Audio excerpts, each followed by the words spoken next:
नौवां अध्याय पशुपास एवं पशुपति की व्याख्या, पाशुपत योग का महात्म तथा पाशुपास मोक्ष विवरण। ऋषिगण बोले, हे सूत जी, देवताओं ने, ब्रह्मा जी ने तथा उत्कृष्ट कर्मों वाले स्वयं विष्णु ने पूर्व काल में इस दिव्य एवं मंगलकारी व्रत को किया था।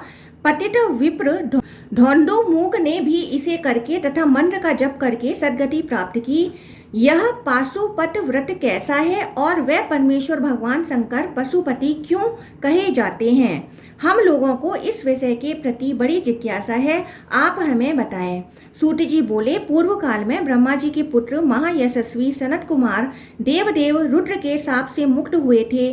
उन भगवान रुद्र के ही अनुग्रह से उष्टदेह का त्याग करके वे मरु देश में यहाँ भारतवर्ष आ गए।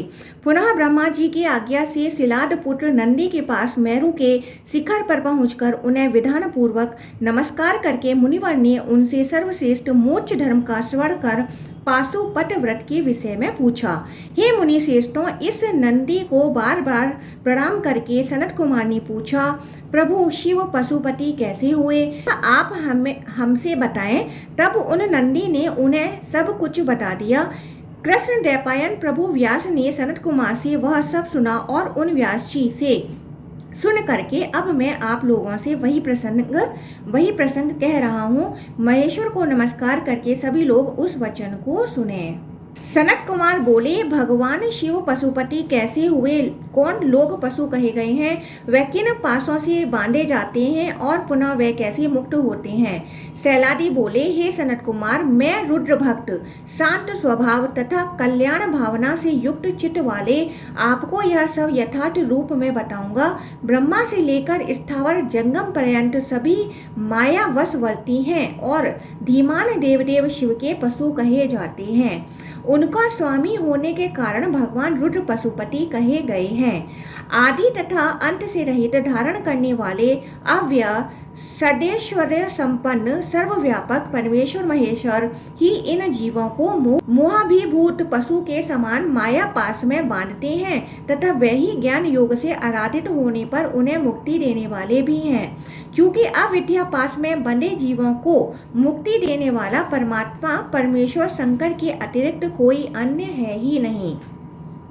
24 तत्व ही भगवान परमेष्ठी के पास हैं। वह एकमात्र शिव ही जीवों के द्वारा आराधित होने पर उन पासों से मुक्त करते हैं। वह भगवान रुद्र 24 पासों से पशुओं जीवों को बांधते हैं और वह ही सेवित होने पर बंधन मुक्त भी करते हैं। 10 इंद्रियों, 5 ज्ञानेन्द्रियों, 5 कर्मेंद्रियां, अंतकरण जन्य भावों, मन बुद्धि अहंकार चित्त, शब्द आदि 5 तन्मात्राओं तथा पृथ्वी आदि 5 महाभूतों, इन समस्त विषय रूप पासों से भगवान शिव पशुओं को छुड़ाते हैं।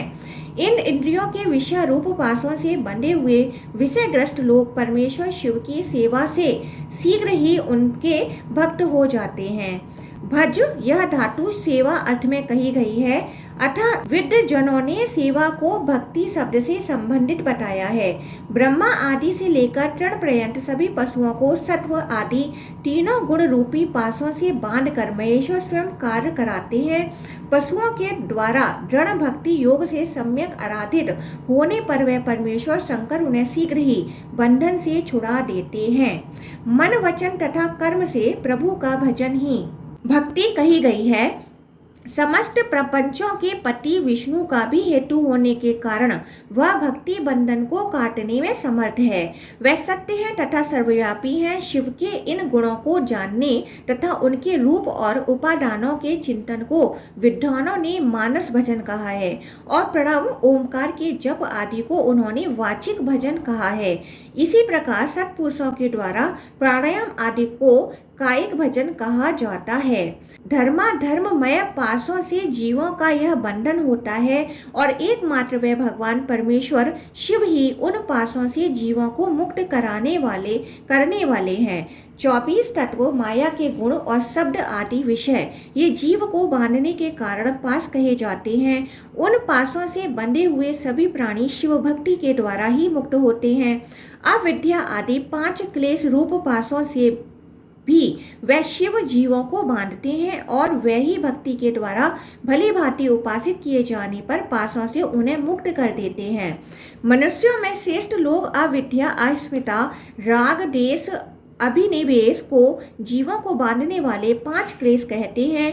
पंडित जन तम मोह, महामोह, तमिष्ट्र और अंधतमिष्ट्र इन 5 प्रकार से अविद्या आदि को स्थित कहते हैं। हे मुनि श्रेष्ठों, केवल शिव ही उन समस्त जीवों को अविद्या से मुक्त कर सकते हैं। उन्हें मुक्त करने वाला कोई दूसरा नहीं है। योग परायण महाज्ञानियों ने अविद्या को तम, अस्मिता को मोह और राग को महामोह कहा है। इसी प्रकार विवेक युक्त जनों ने द्वेष को तामिष्ट्र और मिथ्या ज्ञान रूपी अभिनिवेश को अंधतामिष्ट्र बताया है। तम के 8 भेद हैं, मोह 8 प्रकार का कहा गया है। विद्वानों ने महामोह के 10 भेद बताए हैं। बुद्धिमान लोगों ने तामिष्ट्र को 18 भेदों वाला कहा है। अंधतामिष्ट्र के 18 प्रकार के भेद बताए गए हैं। सर्वांतमयी देवदेव शिव का संबंध अविद्या तथा राग से न तो वर्तमान में है, न पूर्व काल में रहा है और न तो भविष्य में होगा। माया से परे देवताओं के भी देव स्थाणु, पशुपति तथा सर्वैश्वर्य संपन्न उन शिव का संबंध द्वेष से तीनों कालों में नहीं हो सकता।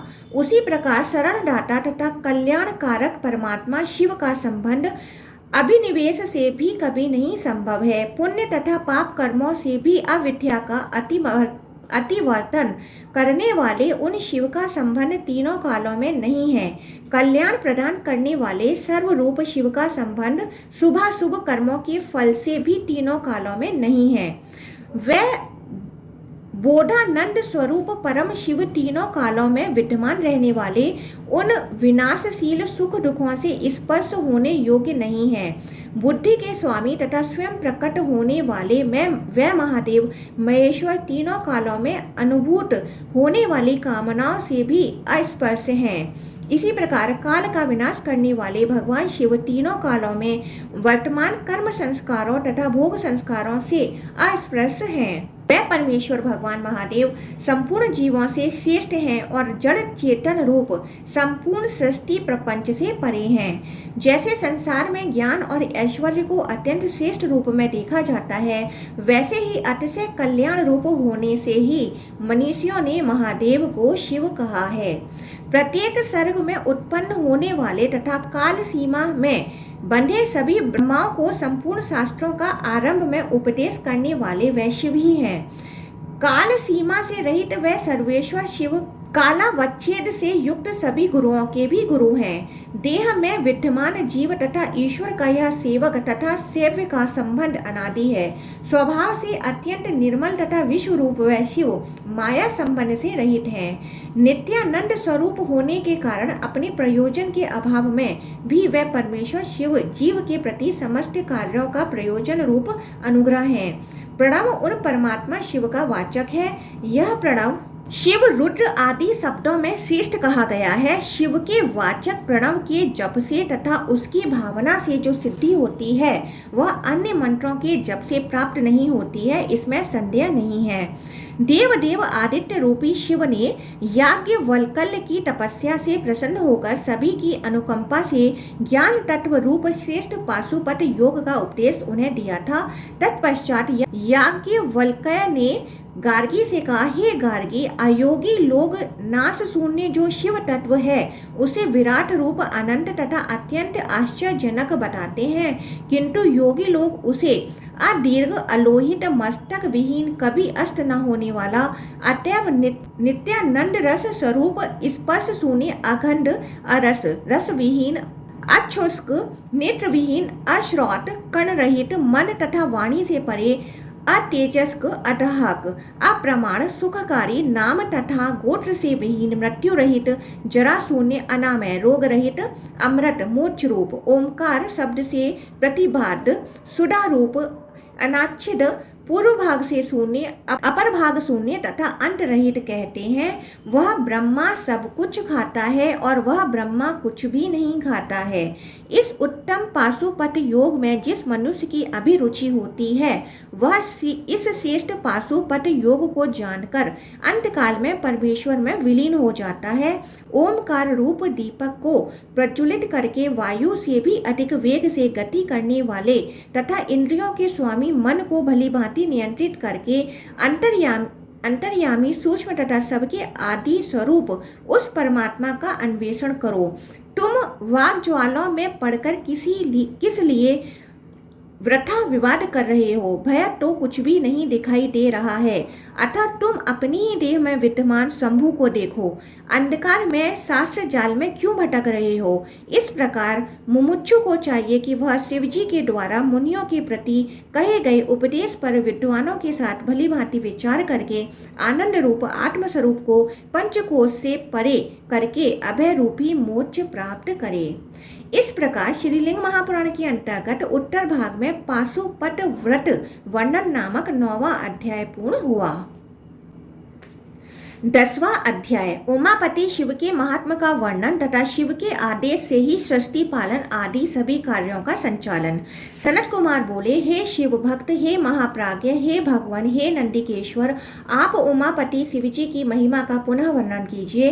सैलादी बोले, हे सनत कुमार, मैं परमेष्ठी भगवान महेश्वर की संपूर्ण महिमा को आप से संक्षेप में ही कहूँगा। इन शिवजी को प्रकृति का बंधन तथा बुद्धि का बंधन कभी नहीं हुआ। इसी प्रकार अहंकार बंधन तथा मनोबंधन भी इन्हें नहीं हुआ।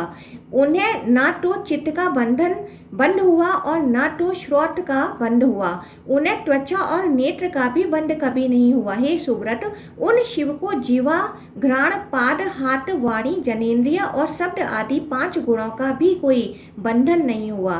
तत्ववेता मुनियों ने नित्य शुद्ध स्वभाव के कारण उन शिव को नैसर्गिक रूप से नित्य बुद्ध तथा नित्य मुक्त बतलाया है।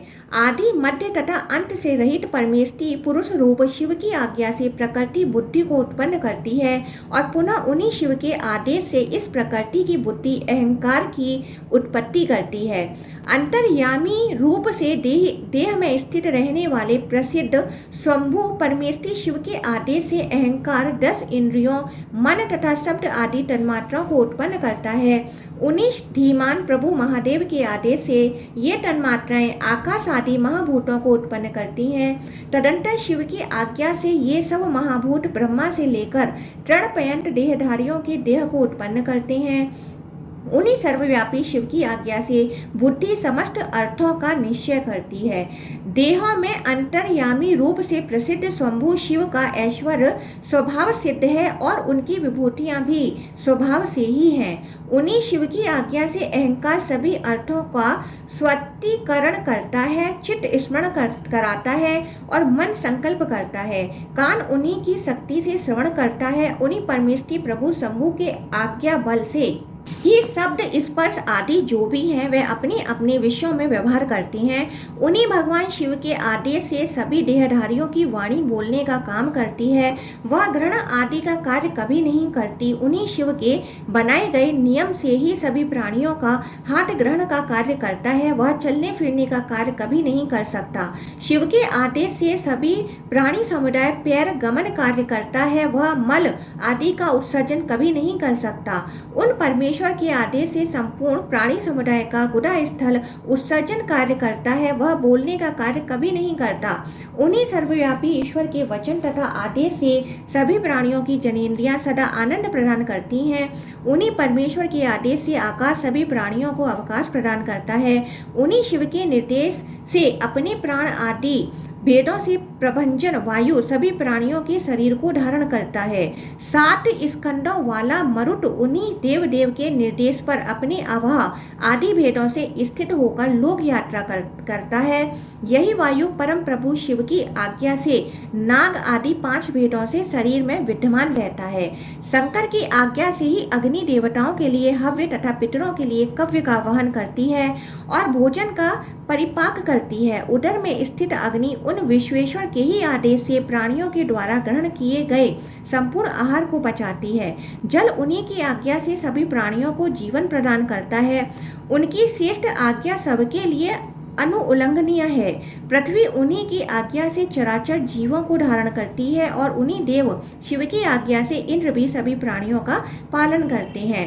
यमराज भी उन्हीं शिव की आज्ञा से जीवित प्राणियों को व्याधियों से तथा मृत लोगों को सैकड़ों प्रकार की यातनाओं से कष्ट प्रदान करते हैं। तीनों लोकों में हर समय विद्यमान रहकर भगवान विष्णु उन्हीं शिव की सभी लोगों के द्वारा अनुलंघ्य आज्ञा से देवताओं की रक्षा करते हैं और असुरों का संहार करते हैं तथा उन्हीं शिव के शासन से अधार्मिकों का नाश करते हैं। उन्हीं शिव की आज्ञा से वरुण देव अपने जल से सभी लोगों को संतुष्ट करते हैं और उन्हीं की आज्ञा से असुरों को अपने पासों से बांधते हैं तथा बाद में जल में डुबा देते हैं। उन परमेष्टि शिव के ही आदेश से धन के स्वामी कुबेर समस्त प्राणियों को उनके पुण्य के अनुसार धन प्रदान करते हैं। उन्हीं शाश्वत तथा सत्य स्वरूप परमात्मा की आज्ञा से सूर्य देव उदय तथा अस्त रूप कार्य को करते हुए काल निर्धारण करते हैं। काल के भी काल शिव के ही आदेश कलाधर चंद्रमा पुष्पों औषधियों तथा जीवों को आनंदित करते हैं। सभी आदित्य वसुगण समस्त रुद्र दोनों अश्विनी कुमार मरुदगण तथा अन्य समस्त देवता उन्हीं शिव के शासन से विनिर्मित हैं। गंधर्व देव समुदाय सिद्ध साध्य चारण यक्ष राक्षस तथा पिशाच शिव के ही शासन में स्थित हैं। ग्रह नक्षत्र तारा यज्ञ वेद तप तथा ऋषिगण ये सब उन्हीं के शासन में अधिष्ठित हैं। पितरों के समूह सातों समुद्र पर्वत नदियां वन तथा सरोवर भी उन्हीं के शासन में रहते हैं। कला काष्ठा निमेष मुहूर्त दिन रात ऋतु वर्ष पक्ष तथा मास उन्हीं के अनुशासन में अधिष्ठित हैं। उसी प्रकार युग मनवंतर पर परार्ध तथा दूसरे अन्य कालभेद भी इन्हीं शंभु के शासन से प्रवर्तित होते हैं। उन्हीं बुद्धि संपन्न देव देव के शासन से देवताओं की विद्याधर आदि 8 जातियां, पशु पक्षियों की 5 जातियां तथा मनुष्य प्रवर्तित होते हैं। सभी लोकों में रहने वाले इन देवता आदि 14 योनियों में उत्पन्न सभी प्राणी समूह इन्हीं शिव के शासन में रहते हैं। 14 लोकों में स्थित रहने वाली सभी प्रजाएं उन्हीं परमेश्वर प्रभु शिव के शासन के अधीन रहती हैं। पाताल आदि समस्त भुवन तथा जल आदि आवरणों से युक्त ब्रह्मांड इन्हीं के शासन में स्थित हैं। ब्रह्मा विष्णु रुद्र आदि सभी से युक्त समस्त वर्तमान ब्रह्मांड सब प्रकार से उन्हीं की आज्ञा से स्थित है। उन्हीं की आज्ञा से असंख्य ब्रह्मांड अनेक पदार्थों सहित उत्पन्न हुए और समाप्त भी हो गए। इसी प्रकार आगे होने वाले अनेक ब्रह्मांड होंगे और वे अपने सभी पदार्थों तथा आवरणों के साथ शिव की आज्ञा का पालन करेंगे। इस प्रकार श्रीलिंग महापुराण के अंतर्गत उत्तर भाग में उमापति महिमा वर्णन नामक 10वां अध्याय पूर्ण हुआ। 11वां अध्याय भगवान शिव तथा देवी पार्वती की विभूतियों का वर्णन एवं लिंग पूजन का महात्मा। सनत कुमार बोले, परापर्वेतवाओं में श्रेष्ठ तथा परमेश्वर शिव को प्राप्त कर लेने वाले हे गणाधिप, अब आप मुझसे शिव तथा पार्वती की विभूतियों का वर्णन करें। नंदिकेश्वर बोले, ब्रह्मा के पुत्रों में श्रेष्ठ तथा योग प्रवर हे सनत कुमार, मैं शिव तथा पार्वती की विभूतियों को आपको अवश्य बताऊंगा। वे इस प्रकार हैं। वे परमात्मा शिव कल्याण रूप कहे गए हैं तथा वे पार्वती शिवा कल्याण रूपणी कही गई हैं। विद्वानों ने शिव को ही ईश्वर कहा है तथा पार्वती को माया कहा है। द्विजों ने शंकर को पुरुष तथा गौरी को प्रकृति बताया है। शिव अर्थ स्वरूप है तो पार्वती वाणी है और शिव दिन है तो पार्वती रात है। महादेव सप्त तंतु रूप यज्ञ है और रुद्राणी को दक्षिणा कहा गया है। भगवान शंकर आकाश है तथा शंकर प्रिया पार्वती पृथ्वी है। भगवान रुद्र समुद्र है और गिरिराज कुमारी उसकी लहरें हैं। शूल को आयुध रूप में धारण करने वाले भगवान शिव वृक्ष हैं तो हाथ में शूल धारण करने वाले शिव की प्रिया पार्वती उसकी लता है। शिव ब्रह्मा है तो शंकर की अर्धांगिनी पार्वती सावित्री है। महेश्वर शिव विष्णु है तो परमेश्वरी भवानी लक्ष्मी है। महादेव हाथ में वज्र धारण करने वाले इंद्र है तो पर्वत की पुत्री उमा सची है। स्वयं रुद्र ही अग्नि है तो शिव की अर्धांगिनी पार्वती स्वाहा है।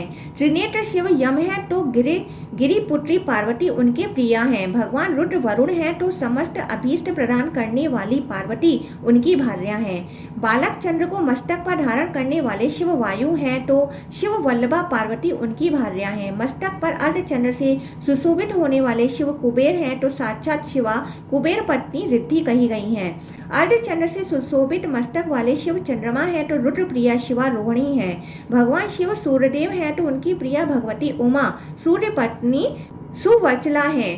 त्रिपुर का नाश करने वाले शिव कार्तिकेय हैं तो शिव प्रिया पार्वती कार्तिकेय भार्या देवसेना है। भगवान महेश्वर दक्ष प्रजापति हैं तो उमा को प्रसूति जानना चाहिए। शंभु पुरुष नामक मनु है तो शिव प्रिया पार्वती सतरूपा है। परमेश्वर शिव को रुचि प्रजापति तथा भवानी को आकुति कहा गया है। भक्त के नेत्र को विनष्ट करने वाले शिव भृगु हैं तो त्रिनेत्र शिव की प्रिया पार्वती ख्याति हैं। भगवान रुद्र मरीचि हैं तो प्रभु शिव की प्रिया पार्वती संभूति हैं। परमेश्वर को कवि शुक्र तथा भवानी को रुचिरा कहा गया है। गंगाधर शिव को अंगिरा के रूप में जानना चाहिए और साक्षात उमा को स्मृति के रूप में समझना चाहिए। चंद्रशेखर शंकर जी पुलस्त हैं तो पिनाकधारी शिव की प्रिया पार्वती प्रीति हैं। त्रिपुर का विध्वंस करने वाले शिव ऋषि पुला हैं तो काल रिपु शिव की प्रिया उमा दया है। दक्ष के यज्ञ को नष्ट करने वाले शिव क्रतु हैं तो सर्वव्यापी शिव की भार्या पार्वती सन्नति हैं। विद्वानों ने 3 नेत्रों वाले शिव को अत्रि तथा साक्षात उमा को अनसुया कहा है। महेश्वर शिव को वशिष्ठ तथा श्रेष्ठ उमा को ऊर्जा कहा गया है। संसार के सभी पुरुष शिवरूप हैं तो सभी स्त्रियां महेश्वरी पार्वती रूपा हैं। पुल्लिंग शब्दवाची जो भी पदार्थ हैं वह सब रुद्र कहे गए हैं। स्त्रीलिंग शब्दवाची जो भी हैं वह सब गौरी की विभूतियां हैं। सभी स्त्री पुरुष उन्हीं दोनों की ही विभूतियां कही गई हैं। पदार्थों की जो शक्तियां हैं वह सब गौरी है, ऐसा विद्वानों ने कहा है। वह शक्ति विश्वेश्वरी देवी उमा ही है और वह समस्त पदार्थ भगवान महेश्वर ही हैं। शक्ति से युक्त जो भी पदार्थ है वह सब महेश्वर शिवरूप हैं। 8 प्रकृतियां देवी की मूर्तियां हैं और सभी विकृतियां उनकी देहबद्ध विभूतियां कही गई हैं। जैसे अग्नि में अनेक